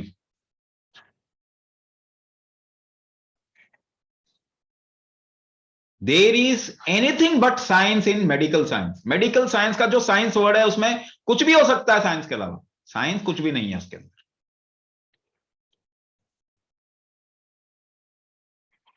आप लोग समझदार हैं, कृपया कर आंखें खोलिए। धर्म स्थापना आपको करनी है। कब भोजन लेना है कौन बता रहा है आपको? किताबें, गूगल बता रहा है कि किस टाइम पे भोजन लेना, कितना प्रोटीन खाना है, कितनी ये चीजें खाने, वो चीजें खानी। आपके शरीर को मालूम ही है कि उसको क्या अच्छा लगता है, क्या खराब लगता है।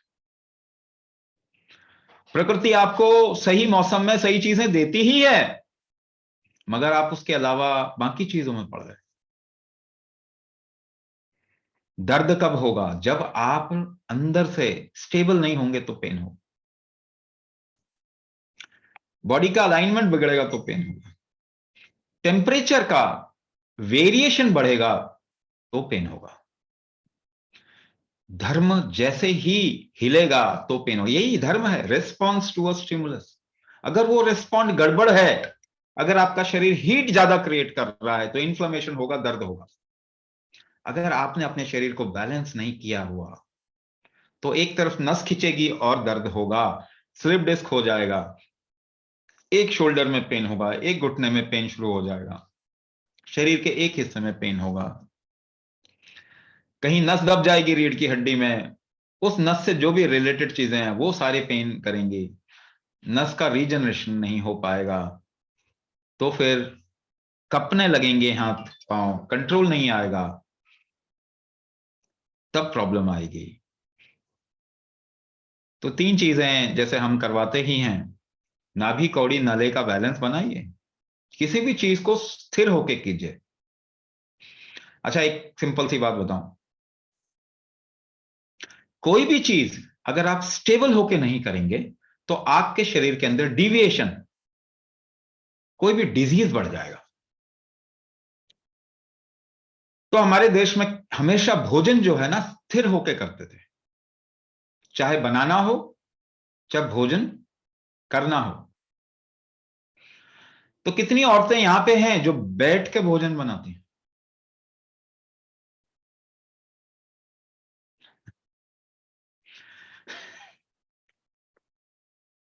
आप स्थिर होके कोई काम नहीं करते और आप सोचते हैं कि आपके शरीर में स्थिरता बनी रहे। ऐसा तो नहीं हो सकता। हमारे देश में जब काटा भी जाता था ना सब्जियों को, तो हम दोनों हाथ से पकड़ के काटते थे ताकि बैलेंस बना रहे। आज आप कैसे काटते हैं?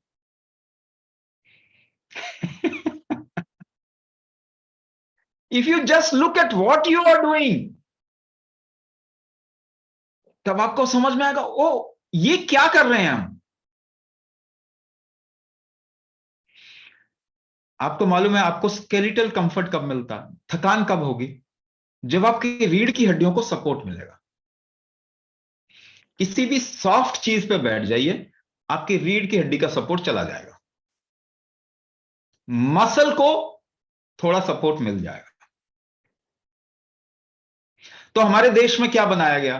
क्या हमारा देश कुशन नहीं बना सकता था? बड़े आसानी से बनाता, लेकिन कुशन नहीं बनाया। चौकियां बनाई, हार्ड तख्ते बनाए जिसपे बैठने के लिए बैठना, सोने के लिए हार्ड हार्ड जगह बनाए। क्यों बनाया? ताकि स्केलेटल कंफर्ट मिले। एक ड्राइवर से पूछिए लॉन्ग डिस्टेंस ट्रैवल करना है उसको, तो नीचे कुछ हार्ड रख लेता, so that he doesn't get tired over a period of time. मगर आपने फिरंगियों से क्या सीखा? सारी उल्टी चीजें सीखी ना। ऐसे गद्दे बनाने जिसके अंदर डूब जाओ तो उठने में भी तकलीफ हो जाए, है ना? ऐसी चीजें जिसपे सर रखो, शरीर रखो, फिर उठने में भी सपोर्ट लेना पड़ता है, इधर से उधर से घूम के उठना पड़ता।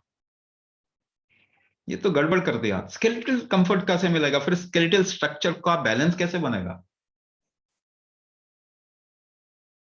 तो जो लोग ट्रैवल करते थे हमारे देश में, उनको आदेश था कि भैया आपको जमीन पे सोना। साधु सन्यासी हमेशा चटाई बिछा के या नीचे जमीन पे ही सोते हैं। जमीन पे क्यों सोते हैं? जमीन पे क्यों सोते हैं? अच्छा, पानी किसी स्विमिंग पूल में अगर आप नीचे जाएं और नाक जो है वो पानी के स्तर पे आ जाए आपका, जस्ट जब water level should be just below your nostrils, आपको सांस लेने में ना खींचना पड़ेगा ज्यादा, डेंसिटी हवा की ज्यादा होती है।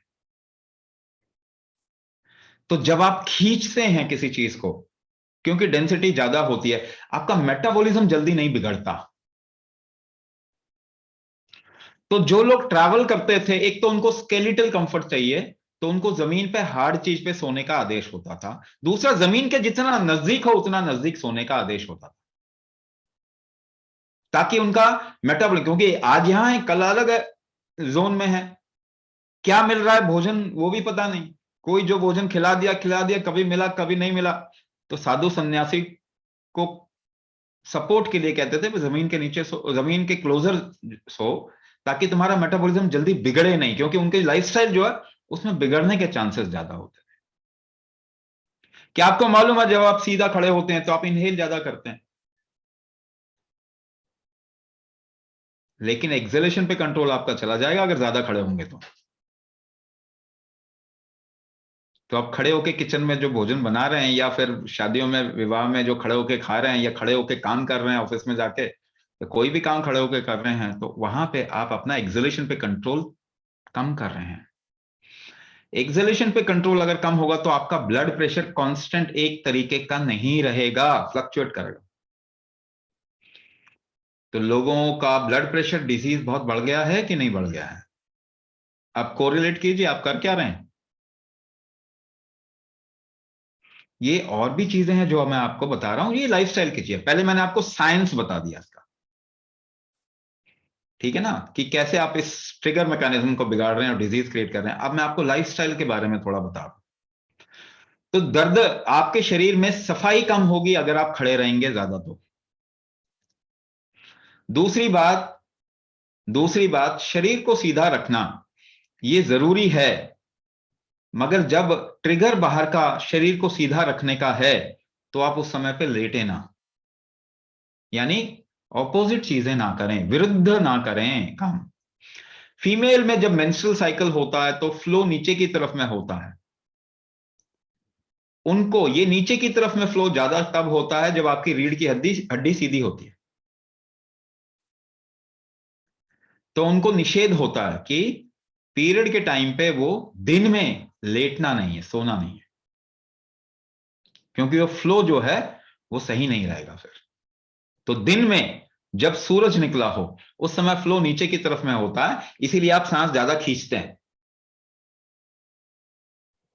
इसीलिए आप सांस ज्यादा खींचते हैं जब दिन होता है, खड़े होते हैं आप, या फिर रीढ़ की हड्डी ऊपर की तरफ में होती है। तो विरुद्ध ना जाने, इसीलिए लोगों को यह भी बताया गया कि भाई कुछ स्पेसिफिक मौसम में ही आप दोपहर में लेटें। जैसे बहुत गर्मी है तभी आप दोपहर में लेटें, अदरवाइज दिन में लेटे नहीं। रीढ़ की हड्डी को वर्टिकल पोजीशन में ज्यादा रखें।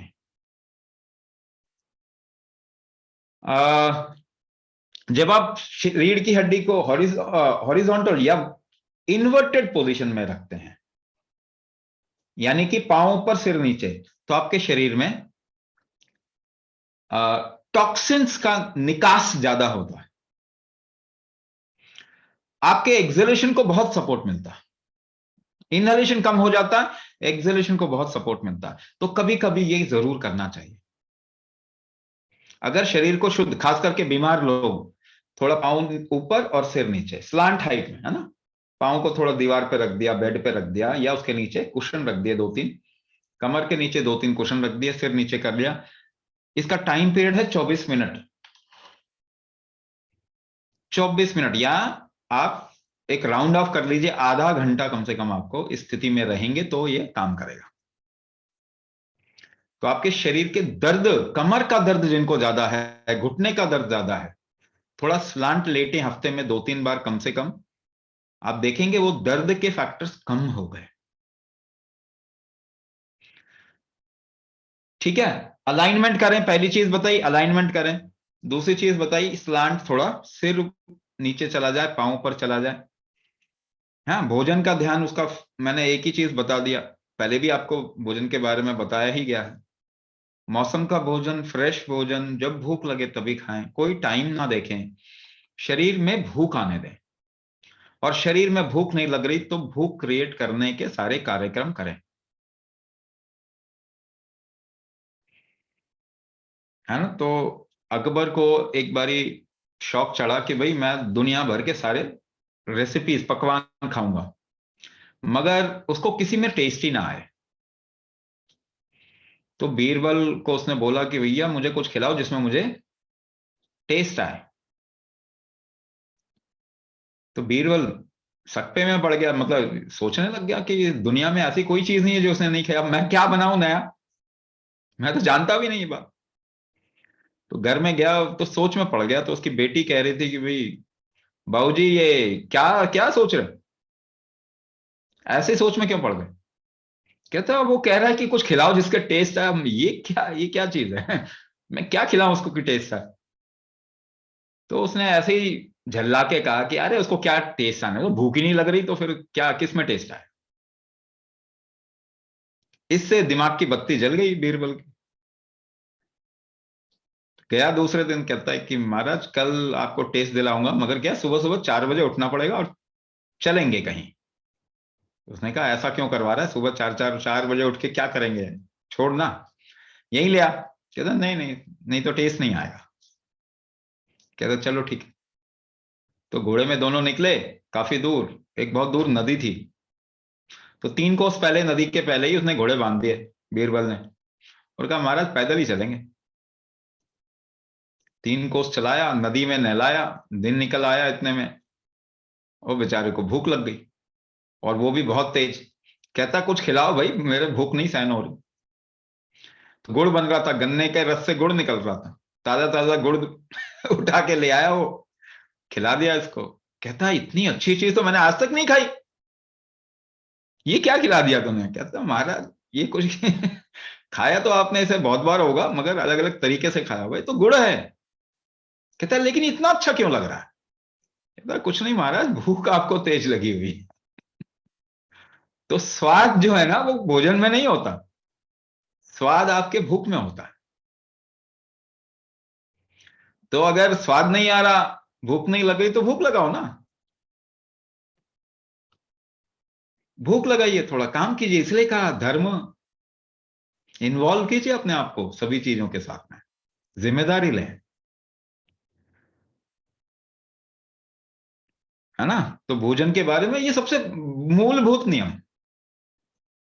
थोड़ा शरीर को चलाएं, थोड़ा शरीर प्रकृति के साथ जुड़ा, थोड़ा स्लैंट उल्टा इन्वर्टेड थोड़ा रखेंगे, उससे फायदा होगा। कहीं पर भी स्वेलिंग है, लालीपना है ना, टॉक्सिन्स आपके शरीर में ज्यादा बन रहे हैं, ऐसा समझिए। जलन है आपके शरीर, टॉक्सिन बन रहे हैं, ठंडा करना है, गीली पट्टी लगा लो उस जगह पे। थोड़ा गीली पट्टी लगा लो, आराम मिल जाएगा।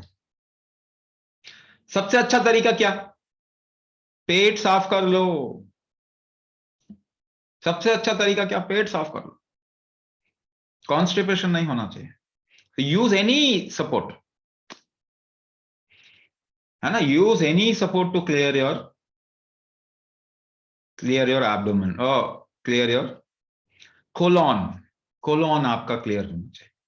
आपकी नसें नहीं बनेंगी अगर कोलॉन क्लियर नहीं होगा तो। न्यूरो रीजनरेशन जिसे हम कहते हैं, neuro degenerative disease, neuro degenerative disease, Parkinson उसमें से एक जैसा है, या फिर हाथ का कपना, है ना, माइस्थीनिया ग्रेविस जैसी कोई चीज है। नसें जो है आपका कंट्रोल नहीं आ रहा, ठीक है, नमनेस हो रहा है ना, तो कहीं मतलब कंट्रोल नहीं आता, आप पाँव कहीं उठाना चाहते हैं, कहीं और जा रहा है ना। तो ऐसे केसेस में आपके लिए बहुत जरूरी है आपका कोलोन साफ हो, ठीक है ना। कोलोन सबसे आखिर का, इंटेस्टाइन, पेट की आंतों का ना सबसे आखिरी हिस्सा, कोलोन, वो जरूर साफ होना चाहिए। तो अगर कोलोन साफ करना है तो उसमें कुछ चीजें हम और भी कर सकते हैं सपोर्ट के लिए, ये सबको कर लेना चाहिए एक बार, है ना। एक कोर्स आप कर लीजिए, हफ्ते में एक बार जाके, एनिमा कहते हैं, एनिमा करवा लीजिए, मेडिकेटेड एनिमा किसी भी पंचकर्मा केंद्र में, या घर में भी कर सकते हैं, है ना। जो सक्षम है वो लघु शंख प्रक्षालन कर सकते हैं, है ना। हम ये लघु शंख प्रक्षालन, मैं सोच रहा हूं कि इसको एक मॉडल बना के सबको दे दिया जाए, घर में ही कर सकते हैं। तो लघु शंख प्रक्षालन कर सकते हैं, या एनीमा कर सकते हैं, एनीमा किट ले आइए और खुद कर लीजिए। शरीर के लिए कोई शर्म ना करें, शरीर को हेल्दी रखने के लिए कोई शर्म, कोई संकोच ना करें, ठीक है ना। या फिर ऐसी कोई दवाई ले ली, जैसे हरित की हम आपको बताते ही हैं, हरित की ले लो, त्रिफला ले लो, इसबगोल ले लो, विरेचन गुलिका करके आती है, बहुत सारे आते हैं, आप अगर थोड़ा सर्च करेंगे मिल जाएगा आपको। तो नहीं हो रहा किसी भी तरीके से, और एक बड़ा क्रॉनिक कॉन्स्टिपेशन है, एक आता है इच्छा भेदी रस, वो ले लो, वो फिर बहुत जबरदस्त प्रहार करेगा, वो ध्यान रखिए। तो जिनका हो ही नहीं रहा वो इच्छा भेदी रस हो कि कुछ भी अजा हो जाएगा, साफ हो जाएगा। जितना आप कोलोन को साफ रखेंगे उतनी आपकी बुद्धि जो है वो सुदृढ़ होती है, ठीक है। जितना डाइजेशन अच्छा रहेगा उतनी जीवन जीने की इच्छा आपकी होगी। तो अग्नियों को आप अच्छा रखें, इसे अग्नि कहते हैं। आपकी इच्छा जो है वो अग्नि है, भोजन करने की इच्छा अग्नि है, कुछ देखने की इच्छा अग्नि है, कुछ जानने की इच्छा अग्नि है। इनको अच्छा रखें। अग्नि को अग्नि से ही अच्छा रख सकते हैं। कुंभक करते हैं, गर्मी बढ़ती है ना शरीर में, हम अग्नियां बढ़ा रहे हैं आपके, केवल उसको बैलेंस करना आपका काम है। ऐसा ना करें कि ज्यादा बढ़ जाए तो संभाल नहीं पाएंगे। तो कोई भी काम कैसे करना है, शरीर हिलाएंगे थक भी जाएंगे, शरीर हिलाएंगे डांस भी हो जाएगा। डांस करेंगे तो तरोताजा हो जाएंगे, काम करेंगे तो थक जाएंगे। तो क्यों ना डांस करें हर वक्त, शरीर हिलाना ही तो है। तो बड़े सुंदर से हिलाए ना। एक बच्चे को देखिए, चलने में आनंद आता है, खड़े होने में आनंद आता है, बैठने में आनंद आता है, उसको जिस पोजीशन में होगा उसमें मजा आएगा। हमें किसी भी पोजीशन में मजा नहीं आता। क्यों नहीं आता? पहली बात तो इच्छा करें इस बात की, कि आपको मालूम ही है ना आपका बैलेंस कब कहां सही होता है। जैसे मैंने बताया कि हमने तो बैलेंस बिगाड़ दिया अपना, हम जमीन के नजदीक बैठते ही नहीं। जो जिसे हम इसे एडवांस तो नहीं कहना चाहिए, पर हम लोग यही कहते हैं, है ना। सिविलाइजेशन जो है ये इंसान को बिगाड़ने का नाम है, संस्कृति जो है वो इंसान को सुधारने का नाम है। तो आपको सिविलाइजेशन से संस्कृति पे आना पड़ेगा, तभी हेल्थ होगा, है ना। ऐसे बैठ के इस चम्मच से छुरी से ऐसे खाना चाहिए, यहां कपड़े रखने चाहिए, ये सब बोगस है, बकवास चीज है। दूसरे को दिखावटी चीज करना, ये सब बकवास चीज है। आपका आपका जो जैसे कहते हैं ना, आराम खो जाता है इसमें। दिखावा करने में आपकी जो आपका आराम खत्म हो जाता है। वो ना करें, अपने को अस्थिर ना करें। तो शरीर को कुछ हार्ड सरफेस पे रखने, इमीडिएटली तो नहीं कर पाएंगे, मगर कोशिश करें। इमीडिएटली कोशिश करें। अपने बच्चे को भी बोले सीधे बैठो सीधे बैठो सीधे बैठो। पहले बोलते थे, घर में माँ बाप बोलते थे, पढ़ाई कर रहे थे बोलते सीधे बैठो। आजकल नहीं बोलते, क्योंकि बच्चों को कुछ भी करने देना, ऐसा हमको लगता है कि यही स्वतंत्रता है, आजादी है। नहीं, बिल्कुल नहीं। ये बिल्कुल नहीं। स्वतंत्र का मतलब होता है अपने शरीर का मैकेनिज्म, तंत्र अगर वो अप्रोप्रिएटली चल रहा है तभी आप स्वतंत्र हैं। स्वतंत्र, स्व मतलब मेरा, तंत्र मतलब मैकेनिज्म। मेरा मैकेनिज्म अप्रोप्रिएटली फंक्शन कर रहा है तो आप स्वतंत्र हैं। आज आप परतंत्र हैं ना, गोली खा के जीते हैं, परतंत्र हैं। तो स्वतंत्र होना पड़ेगा आपको। अभी आप स्वतंत्र नहीं है। स्वतंत्र, आपका तंत्र परफेक्टली, आपका मैकेनिज्म परफेक्टली काम करना चाहिए, इसे स्वतंत्र कहते हैं। ये तभी होगा जब इस पर थोड़ा काम करें। कुंभक जरूर करें। ऐसी छोटी छोटी चीजें बहुत हैं, बहुत है। मैं बोलता जाऊंगा तो बोलता ही जाऊंगा, रुकूंगा नहीं। पर क्या 1.5 घंटा हो गया।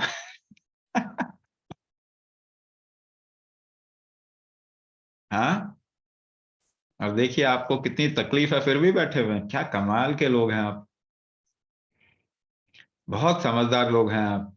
अपने को अंडर एस्टिमेट ना करें, चीजों को सही जानने की कोशिश। आपको भी मालूम है हेल्थ कैसे है, बट धीरे धीरे धीरे संस्कारित करना पड़ेगा शरीर को। थोड़ा थोड़ा धीरे धीरे हौले हौले काम करते जाइए इसके। जल्दी से नहीं करना कुछ भी, जल्दी किया हुआ काम शैतान का। तो टारगेट लेना 6 महीने, साल भर, ऐसा टारगेट लेना। कृष्ण से पूछा अर्जुन ने, अर्जुन थोड़ा डम्ब टाइप का बंदा था, हाँ? थोड़ा बुद्धि से कम था, सुंदर शरीर था उसका बड़ा, बुद्धि इतनी थी नहीं। तो बहुत सारी बातें बताई कृष्ण, बहुत सारी चीजें बोले। आखिरकार अर्जुन को परेशान हो गया वो। कहता मुझे सीधा सीधा बताओ, क्या चीज सही होती क्या गलत होती। तब कृष्ण बोले अच्छा ठीक है, जो तुम्हें इमीडिएटली फायदा दे दे वो खराब है, जो आराम से समय लेके फायदा दे, वो अच्छा है। अब आप डाल दीजिए इसके ऊपर हर चीज को। वो जो दर्द की गोली लेते हैं वो क्या है? वो जहर समान है। तो कोई दोस्त अगर आपसे बड़ी जल्दी दोस्ती कर लेता तो समझो कोई तो लोचा है, कोई तो मकसद है। ठीक है, आम का पेड़ अगर 5 साल में फल देता, उसे 2 साल में फल देने के लायक बना देंगे तो जहर बन जाएगा। हाइब्रिड क्रॉप, हमने यही काम किया ना। ये अधर्म है। धर्म क्या है? रेस्पॉन्स टू स्टिमुलस सही होना चाहिए। तो आप जो आज हाइब्रिड क्रॉप खा रहे हैं, जेनेटिकली मॉडिफाइड फूड आपके प्लेटों में डाला जा रहा है, ये क्या है? ये जहर समान है ना। तो कम से कम इस पे भी डालिए और फिर सोचिए कि 1 साल का टारगेट, 1 साल के बाद मेरे जीवन पलट जाना चाहिए। धीरे धीरे करके, सभी एक साथ नहीं करना सब कुछ। मतलब कुछ लोग बहुत ज्यादा एम्बिशियस होते हैं, नहीं आज किया तो मुझे अभी रिजल्ट मिलना। जैसे दर्द की दवाई होती है, 20 मिनट आधे घंटे में मेरा दर्द खत्म होना चाहिए। तो ये एम्बिशन ने बिगाड़ दिया। लंबा लें, थोड़ा लंबा टारगेट लें। हाँ, तो जो अभी आ, आपके बस में है, जिसे कहेंगे आपकी शक्ति में है, वहां से शुरू करें। कोई एक प्रैक्टिस पकड़ें। कुंभक थेरेपी कोई भी कर सकता है ना, बैठे बैठे ही करना। आप हाथ नहीं हिला सकते, कोई बात नहीं, नहीं हिलाए, ऐसे ही करें। फिर धीरे धीरे करके शरीर में जान आने लगेगा। वो कस्टमाइज प्रैक्टिस जिनको दे दिया गया है वो तो करो, वहां से शुरू करें। जो लेटे हुए लोग हैं बिस्तर पे, दिन में हमने क्या कहा, हर घंटे करना, मगर आप ज्यादा कर सकते हैं ना, 12 15 16 20 बार कर लो। आप देखेंगे आपके शरीर में जान आने लग जाएगी। फिर कुंभक थेरेपी बैठ के ही करना। या अंगन्यास, अंगन्यास 21 स्टेप, सिंपल स्टेप है। नहीं नहीं, वो जो शरीर है पीछे नहीं जाता, आगे नहीं जाता, कोई बात नहीं। 4 16 8 नंबर दिया है ना आपको, चालू रखो, बस उतना ही कर लो। रोकना कैसे है? जिसमें आपको तकलीफ ना हो, जोर लगाना नहीं है उसमें। ऐसी स्थिति में अपने आप को रखें जिसमें आपको आनंद आए, अच्छा लगे। धीरे धीरे करके 2 चीजें कर ली। अब आपका मर्म विन्यास या फिर हठ विन्यास जो है, वो भी धीरे धीरे पॉसिबल होना शुरू हो जाएगा। हठ विन्यास जो है बड़ी जल्दी रिजल्ट देता है, लेकिन तब आपको पता चलेगा, ओ, जैसे ही अपने शरीर को हिलाया और सांस को एक तरीके से रोकना छोड़ना, वो बड़ी जल्दी रिजल्ट देगा आपको। और फिर 6 महीने साल भर का टारगेट लेके चलें। 3 4 महीने रेगुलरली आपने कर लिया, आप एक अलग ही लेवल पे चले जाएंगे। लेकिन उसके बावजूद भी मैं एक बात बोलूं, आपका आइडिया ना, जीवन ऐसे स्ट्रेट लाइन में चलता है, ऐसा कभी नहीं होता। जीवन साइक्लिकल होता है, इसे संसार बोलते हैं। साइक्लिकल, हर चीज साइक्लिकल होती है। तो आपके जीवन में क्या कष्ट नहीं आएंगे? नहीं नहीं, कष्ट आएंगे, तभी आपको जीवन का एहसास होगा, एक्सपीरियंस होगा। लेकिन पहले उस कष्ट से निकलने में समय लगता था, आगे देखेंगे कष्ट से निकलने में कोई समय नहीं लगता। मुश्किल से मुश्किल चीजों को आप झेल जाते हैं, आपको कोई खास फर्क नहीं पड़ा। हमें ये चाहिए कि आप मुश्किल से मुश्किल हालात में जल्दी से निकल पाए, मुश्किल हालात में जाए ही नहीं, ये जीवन के विरुद्ध है। नहीं, आप अपने आप को इतना रेजिलिएंट बना लें कि कोई भी प्रॉब्लम आएगी, इन्फेक्शन हो गया, चलो ये इन्फेक्शन हो गया, पर इन्फेक्शन से निकलने में बड़ी जल्दी हो गई, आराम से निकल आए, 5 दिन 6 दिन के अंदर निकल आए। आगे जाके जाके पता, मुझे ऐसा होता, मुझे बहुत जल्दी सर्दी जुकाम होता, तो हर महीने मेरा सर्दी जुकाम लगा रहता था। एक बार मैंने मेडिसिन छोड़ दिया, अपने ऊपर काम करना शुरू किया, तो पता चला कि 6 महीने ज्यादा आने लग गया। जैसे ही काम करना शुरू किया ना, तो हर महीने मतलब लगातार ही रहने लग गया। पर मैंने छोड़ा नहीं, कोई दवाई नहीं, करता गया। तो after approximately 3 months I found that come हुआ, असर कम हुआ। मतलब जो पहले वाली स्थिति वापस आ गई। 6 महीने बाद देखा कि और कम हो गया, फ्रीक्वेंसी और कम हो गई। पहले महीने में 2 बार हो रहा था, महीने में 1 बार हुआ, फिर पता चला ऑल्टरनेट मंथ में हो रहा, फिर पता चला कि साल भर में ऐसी स्थिति में आ गया, 4-5 साल के अंदर। आज ये स्थिति है कि मेरे आसपास में सबको सर्दी जुकाम होगा, मुझे नहीं होगा। तो क्या ये 1 साल में हो गया? नहीं, ऐसा नहीं होगा। आपका शरीर बिल्डअप करने में टाइम लेता है। हमारे देश में कुंभ मेला मनाया जाता है, तो कहते हैं कि कुंभ में तो एक बार देख लिया, अब अगली बार अगले कुंभ में देखेंगे। इसका मतलब क्या? 12 साल में एक्चुअली सूर्य अपनी धुरी पे एक पूरा चक्कर लगाता है, सूर्य के साथ सिंक्रोनाइज करता है बृहस्पति गुरु। बृहस्पति 12 साल में सूर्य की परिक्रमा करता है, और इसी को फॉलो करता है हमारा शरीर। 12 साल में आपके शरीर में सब कुछ बदल जाता है। इसीलिए हम कुंभ से कुंभ की तैयारी करते थे कि एक कुंभ में हमने शुरुआत किया, अगले कुंभ में हमको पूरा बदल जाना है। 12 साल का टारगेट लिया जाता था, पर हम तो कह रहे हैं कि नहीं, 12 साल नहीं, क्योंकि आप कुंभ कर रहे हैं, 12 साल की जरूरत नहीं है। कम से कम 12 महीने तो दो, 12 महीने तो दो। एक लंबा टारगेट छोड़ा लें, और उससे भी पहले फायदा हो जाएगा, है ना, उससे भी पहले फायदा हो जाएगा। अपने ऊपर काम कीजिए, दूसरों को भी इंस्पायर कीजिए। केवल आप अपने लिए करेंगे तो जीवन में संतुष्टि नहीं आएगी। सबसे ज्यादा संतुष्टि कब आती है? जब किसी के लिए आप कर पाते हैं। तो अपने को इस लायक बनाएं, पहले अपनी हेल्प करें, फिर दूसरे की हेल्प करें, और आपका जीवन बड़ा सुंदर हो जाए। इसी के साथ, आपको बड़ा लंबा हो गया, आप क्वेश्चन आंसर नहीं पूछेंगे, क्वेश्चन आंसर बहुत जगह पे बोलते रहते हैं। तो आप लोगों को आपके जीवन के लिए खूब खूब शुभकामनाएं। स्वामी राज विभू की गद्दी से आप लोगों को ढेर सारा आशीर्वाद।